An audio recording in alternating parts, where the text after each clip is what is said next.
ঠাকুরনগরে দোকানদারকে মারধরের ঘটনায় উত্তপ্ত শিলিগুড়ি। বন্ধে স্তব্ধ জনজীবন। রাজনীতির ময়দানে বিজেপি বনাম তৃণমূল তরজা। শিলিগুড়ির ইস্টার্ন বাইপাস সংলগ্ন ঠাকুরনগরে ফের দুষ্কৃতী তাণ্ডব। মঙ্গলবার দুপুরে এক দোকানদারকে প্রকাশ্যে সপরিবারে মারধরের অভিযোগে চাঞ্চল্য ছড়ায় এলাকায়।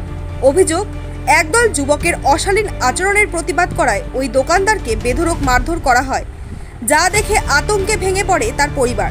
ঘটনায় তীব্র প্রতিবাদে বুধবার স্থানীয় বাসিন্দারা ডাকে 12 ঘন্টার বন্ধ। সকাল থেকেই স্তব্ধ হয়ে যায় ইস্টার্ন বাইপাস সংলগ্ন এলাকা। বন্ধ দোকানপাট, জনজীবন কার্যত অচল।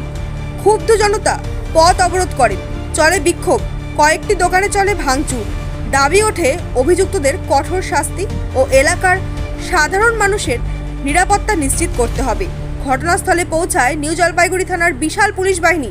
পুলিশের হস্তক্ষেপে পরিস্থিতি কিছুটা নিয়ন্ত্রণে আসে। ইতিমধ্যেই 4 জন অভিযুক্তকে গ্রেপ্তার করেছে পুলিশ। এই ঘটনাকে কেন্দ্র করে শুরু হয়েছে তৃণমূল বিজেপির মধ্যে তীব্র রাজনৈতিক তরজা।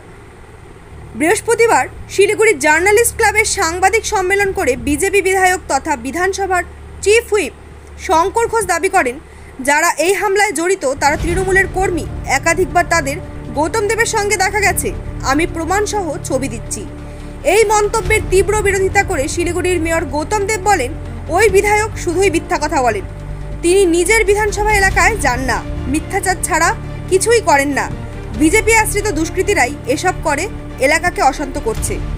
তিনি আরও জানান, মাফিয়া রাজ বরদাস্ত করা হবে না। আমি নিজে এলাকায় থেকে সব পরিস্থিতি নজরে রাখব। প্রশাসনকে কড়া ব্যবস্থা নেওয়ার নির্দেশ দেওয়া হয়েছে। এই ঘটনার জেরে ঠাকুরনগর সহ আশেপাশের এলাকায় চরম উত্তেজনা।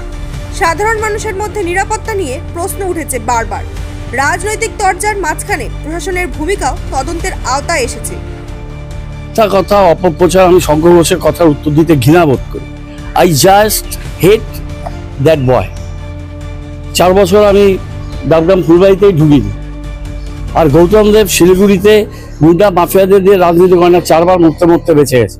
আমি এসব অসভ্য কথার কোনো উত্তর দেবো না, অন্য কথা বলবো। নতুন নতুন আপডেট পেতে সাবস্ক্রাইব করুন নিউজ আপ ডেইলি।